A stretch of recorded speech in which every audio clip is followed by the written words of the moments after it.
And now, tonight's presentation of radio's outstanding theater of thrills, Suspense. Tonight, the story of a mountain road and the pursuit of a runaway car. We call it Speed Trap. So now, starring Eddie Firestone, here is tonight's suspense play, Speed Trap.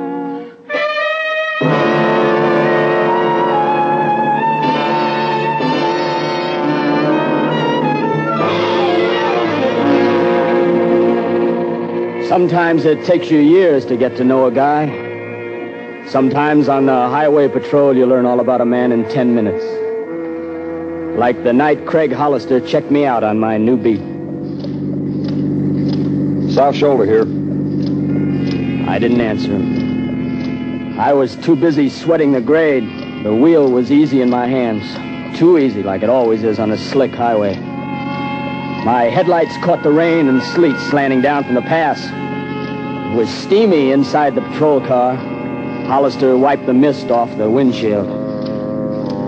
I thought of loosening my collar, but I didn't want to make a bad impression on Hollister. He didn't look like a police academy officer, but he didn't talk much, so I couldn't tell. I knew he was a good patrolman. They told me at headquarters. Good patrolmen go by the book. I decided I'd leave my collar buttoned. I wiped my hands one at a time and changed my grip on the wheel. Curve coming up. I don't see why they need us on this road. Driver'd be nuts to go over 30. People speed anywhere. This turn's called Millie's Hairpin. It's slick in the rain. Found 4 kids here in a station wagon after the last storm. What was left of them? Who was Millie? She went over the cliff in a Model T 5 years ago. She was 60 years old. Killer? Not a scratch. Devil's Curve coming up. We've had 3 fatalities here this winter. I don't know if I'm going to like this beat. Oh, it isn't bad. Once you get used to the blood. You actually catch speeders on this highway? So I met my wife. She was speeding here. Pardon me. Dispatcher, this is 3122. Go ahead, Craig. Joe, will you call Debbie and tell her to pick me up at headquarters? Okay. You better get down here before she does. A gal like her isn't safe around me. You old relic, she could break your arm. Joe. Yeah? It's awful slick up here. Tell her to take it easy on the grade. Roger. Out. Well, this was pretty good. You wanted your wife to meet you. You gave the dispatcher a call on the radio. That was something they hadn't taught me at the academy. I had a hunch it wasn't exactly standard either. Maybe working out here in the sticks would have its points. If you didn't end up at the bottom of a canyon some night chewing on a piston ring, or if your wife didn't go nuts feeding the chipmunks. Well, I sure hope she doesn't try to break the record getting to headquarters. Not tonight. Did you say you caught her speeding here? That's how I met her. See that stretch at the bottom of the grade? I remember it. If you park off the road on the ridge, you can spot the speeders coming down. I try to get them before they hit the real grade and clobber themselves. That's where you met your wife, huh? Yeah. She was roaring down the hill with a car full of phonies, coming back from a party Schweitzer was giving on his estate. All of them fried to the eyeballs. Including your wife? I thought so. I wrote it up that way. Well, then what happened? Well, the county judge thought otherwise. Debbie cried, and her old man said he wanted her treated just like anybody else, even if he had just given the county a new library. So the judge decided she'd never had a drink in her life. There wasn't a dry eye in the courthouse. You married her, huh? Best thing I ever did. I think. You think? You're married, aren't you? Your wife gonna like the mountains? Wherever I am, she likes it. Why? It's kind of lonely for a woman, Debbie says. Well, here's the place I was telling you about. Pull over. Pull over? Yeah. We'll wait here and follow her down. Why? Well, she still drives this grade too fast. With me back of her, she'll take it easy. So I pulled over, of course. Even if it was quitting time. He was the boss, and if he wanted to baby his wife down the grade, it was okay with me. I was tired, and I could have used a cup of coffee back at headquarters, and I was trying to get my wife moved into her cabin, but the man said, pull over and wait, so I pulled over and waited. I even offered him a cigarette to show there were no hard feelings. He shook his head. In the flare of my match, I could see he was squinting up the road. His face was tired. Some of the roughness was gone. This joker was worried. He caught me looking and seemed kind of ashamed. She'll be along in a minute. Sure, no hurry. You can't follow her everywhere, you know. You in a hurry or something? No, it just Look, seems... I'm getting a transfer. Debbie and I will be out of these mountains next week. She's a good driver, but it's slick tonight. So if it's okay with you, we'll just... Sure, I'm sorry. What's the matter? Look at those headlights up there. I twisted around in my seat. Half a mile up the grade, a pair of headlights stabbed over the cliff, seemed to hang there. Then they whipped back to the road, jerky, like when somebody's really floorboarding the accelerator. Then there was a straight stretch where the lights swayed like the guy was skidding. Hollister gripped my shoulder, and then the lights straightened out, got brighter and brighter and further apart. The guy was practically flying. Holy smoke! That's not your wife, is it? No, she's still a little wild, but she's not crazy. Hollister was big and a little older than me. He didn't look like he could move very fast, but he was nothing but a blur jumping out of that car. He was around the hood and swinging a flashlight in circles before I could even turn on my red light. The crazy headlights seemed to reach out at him.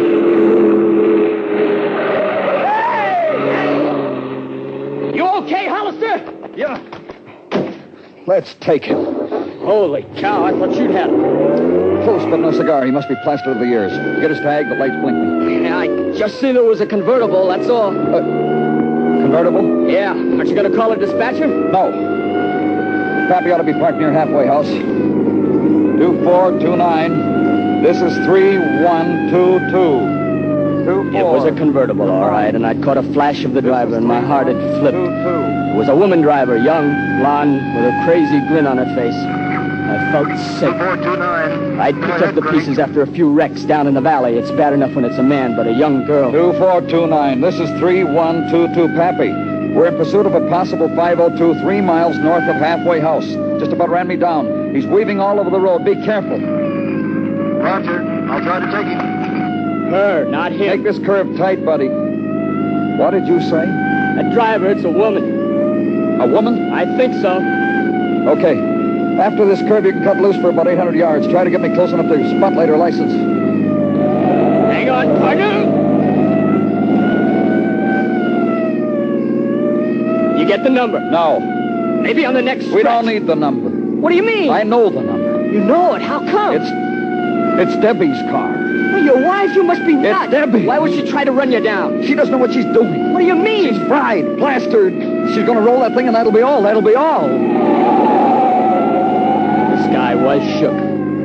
Sliding through a turn, I caught a glimpse of his face in the light from the dash. He was staring ahead. And he had that 1,000-yard stare I had seen in Korea before an attack. I shivered. Well, where do we go from here? I could see it coming. I could see it. Alone in that house all day. It's why we were going to move to the city. But now it'll be too late. Step it up, Art. Step it up. If we had time to change... I can't do any better than you. Stick with it and try. Try to get her before Killer Curve. That's a heavy car she's got, Craig. It's like it was glued to the road. It isn't glued to the road. It'll roll just like the rest of them. It'll roll. Happy will flag her down. How's he going to do it? She didn't stop for us. Maybe she didn't even see us. You want me to try to take her Not again? here, Art, not here. If she speeds up anymore, she hasn't got a prayer on Killer Curve. Hang back. Don't press her. Then he did something that wasn't in the books. He reached over and cut our growler, and he flicked off the red light. I started to turn it back on and felt his hand on my wrist. Leave it off. Maybe we're panicking her. Art, if she doesn't slow down now, she'll never make it. Then she started her turn on Killer's Curve. It was easy to see she wouldn't make it. It's the roughest turn on the grade. Washboard, no bank to it at all. 100-foot drop to the riverbed below. Hard enough to make on a dry day, but on a wet night, murder. The taillights hesitated for a second like they were making up their minds whether to run into the hill or over the side. The car slid sideways, reared toward the river. She was going over backwards. No, baby. No. I took my foot off the gas. Out of the tail of my eye, I saw Hollister cover his face. And then I was fighting to stay on the road myself. Suddenly the miracle happened. She'd made it. Now we had to do it. 2429. This is 3122. We're a mile north. Still unable to catch the 502. She's doing 75. Suggest you start up and we'll try to box her, but be careful of it. This is 2429. Did you say her? Yes. Roger. Okay. I see her lights. Starting up now. Stay on her tail. We can just ease her between us. Just ease her between us. Watch it! It's like glass out there. I'll try to take her again. What's your speed now, Craig? 73. We're half a mile behind you. She's weaving. I'm up to 65. She's slowing down? No, she's swinging left. That's a heavy car, Pappy. Be careful. Roger. She's swinging right. Pappy, let her by! Let her by!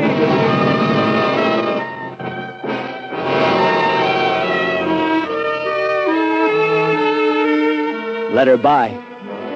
How are you going to make an old-time patrolman let a drunk pass him on the road? No, Pappy tried to fight it. He tried to ease her onto the shoulder. The block-long convertible against the patrol car. It was like a good pro featherweight against an amateur heavy. All skill and no punch. For a second, I thought he had her run off the road, but the convertible lurched back. The two sets of taillights got closer. And then Pappy was off the road, over the shoulder, bouncing and rolling down the embankment. I eased my foot off the accelerator, praying that it wasn't as bad as it looked. I wanted to use the brake, but on that highway it would have been suicide. What are you doing? Going back for Pappy. What about her? Call the dispatcher. They'll stop her. If she doesn't go off the road first, we got to get back. Stay on her tail. You off your rocker, they'll stop her? That's my wife, and I don't want her killed. Stay on her tail. What about Pappy? I said stay with her. I'm still running this beat. But Pappy needs... Joe, this is 3122. A mile south of Halfway House. That 502 just ran Pappy off the road. Send an ambulance. We're staying on her tail. This isn't Joe. It's Sergeant Capehart. Setting up a roadblock outside headquarters. She won't get through it. Go back and help Pappy. What kind of roadblock? The works. You aren't shooting at a woman. If she tries to run this block, we'll shoot at her. Now get back to Pappy. Sarge, that girl... Don't worry about the girl. I'll take care of her. You get back to Pappy. It's Debbie! Yeah? I'm sorry, Hollister. She's just run my best man off the road. Said she almost hit you. There's trucks and cars coming up the lower grade. She'll hit one of them if we don't stop her. So we'll stop her. If we have to blast her off the road.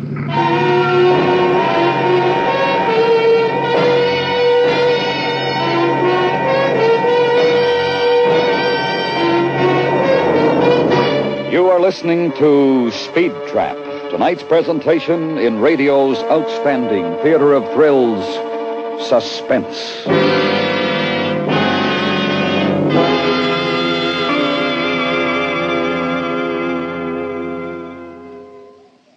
Hardly a driver is now alive who passed on a curve at 65.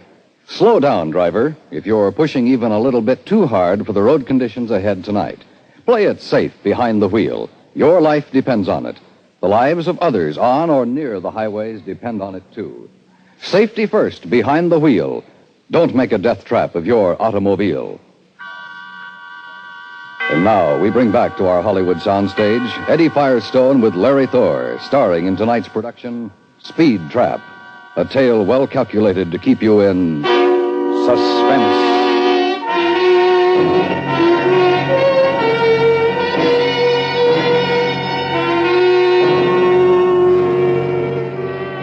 I felt sorry for the man beside me. I knew what was happening outside headquarters. A couple of patrol cars rolling into position. Spotlights pointed up the grade. The guys drawing automatic rifles, maybe shotguns. Flares set out further down the hill. A reception committee for Craig Hollister's wife. Not what he'd planned when he'd asked her to meet him at headquarters. But there was nothing I could do. I slowed carefully. Keep going. Now look, guy. Keep going. You heard the sergeant. Pappy might be bleeding He's to only death. a quarter mile from halfway house. They can do as much for him as we can. You stay on her tail. I can't. The I'm sergeant running said... this, and I said stay with her, you understand? Craig, I can't. They'll suspend me. Don't make me pull my gun on you. Watch this next curve. What can we do? We can't If stop she her. tries to run the barricade, they'll blow her apart. If she... Hang on. If she doesn't slow down, she won't even get to the barricade. Turn off your lights. Turn off my lights? That's right. Turn off your lights. When she doesn't see us, she slows down a little. How am I going to see? Use her lights.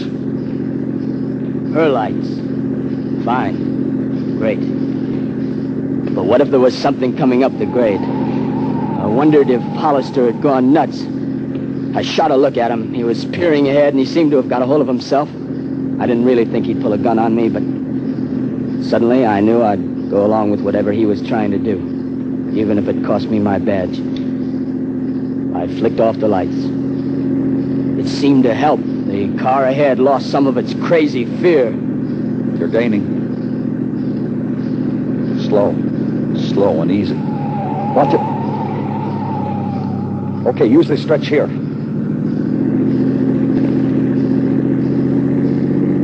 Gaining, all right, but what good is it? If she makes this turn, she's still only got a mile to the barricade. Is that a car coming? Looks like a truck. Debbie, please. Get over! Get over! She won't be... She won't... Watch it. Get your lights on.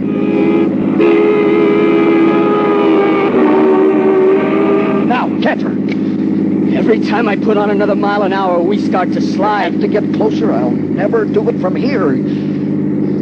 Closer, the man said. I was already pushing 80. My arms and eyes ached from the strain. The range was still too far unless he was aiming for a lucky hit. Or an unlucky. You've got to catch her by that stretch in front of headquarters. Well, that made sense. It was the only level shoulder in the grade. If he was going to shoot out a tire, it would have to be there. But that was where the barricade was. Now we just have to get her this side of it. Hollister rolled down the window, and I felt a spray of rain on my face. Suddenly, I spotted the barricade spotlights. She's slowing, Annie? Putting on speed. I can't wait any longer. The range was just too great. It had to be her left rear tire. If she went off the other way, she'd be killed. And if the ricochet got her, she'd be killed anyway. But she was just too far away. Suddenly, not really wanting to, I jammed down the accelerator. At least I could give him a last chance. The rear end swayed and lurched. My hands were sweaty with fear. And that did it. The heavy car began to turn, hesitated, and headed for the shoulder. It leaped when it hit the dirt, half turned, and went over.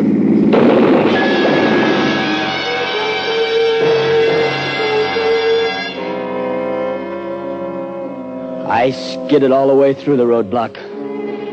It took me so long to get stopped and turn around that the guys from the barricade beat us back to the crash. But it was just as well, because without help, I'd never been able to keep Hollister from the ruined convertible. Let me go! Cool on, Hollister. Wait till we get her out. Doc will be here in a minute. I killed her. We don't know yet. Here's the ambulance. He's down there, Doc. Hey, how's Pappy? A broken leg. Not the car that ran him off the road? Yeah, that's it.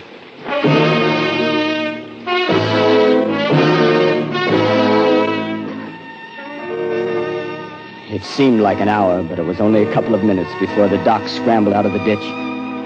A patrolman and an ambulance driver set a litter by the ambulance. Two other guys had Craig in their patrol car trying to calm him down. I walked over to the ambulance. The girl was hurt. Hurt bad, but she was alive. The sergeant walked up. She alive? Yeah. Now tell Hollister. Okay to let him see her, Sarge? Yeah, I guess so. I started back to the patrol car and stepped back to let a convertible onto the shoulder. A girl got out, a pretty girl. And I thought of the kid by the ambulance who would never be pretty again. Then I felt the sergeant's hand on my arm. He was staring at her. This is Hollister. Yes, Sergeant. What happened? Where's Craig? What's the matter with you? Well, we thought... He thought... Oh, look. Oh, that poor thing. She's just a kid. Hey, Pete. Bring Hollister over here. I guess she figured she was old enough to get fried to the gills and try to make that grade on a rainy night. Hey, your husband saved her life. How? He and Art here almost broke their necks catching her. I'd have blasted her to pieces. Where is Craig? Is he all right? Debbie! Craig, darling, what is it? It wasn't you. I Better thought... skip it, Craig. No. Now, you ought to know, Debbie. I want you to know I thought the girl was you. Me? Well, why me? Oh, I see. And it could have been, couldn't it? Long time ago, maybe. Long time ago.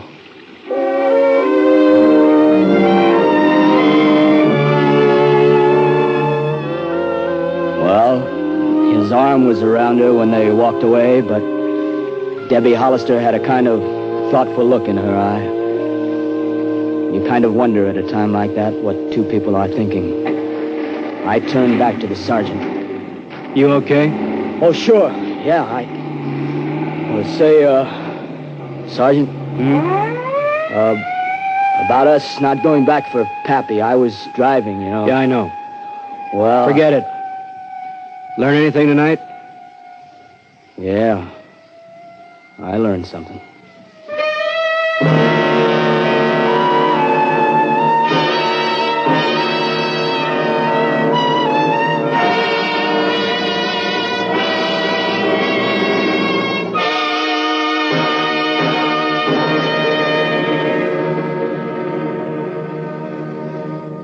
Suspense, in which Eddie Firestone with Larry Thor starred in tonight's presentation of Speed Trap. Next week, Suspense will bring you the story of a man who knows that he will be caught for a crime that he has not yet committed. We call it Sight Unseen. That's next week on Suspense.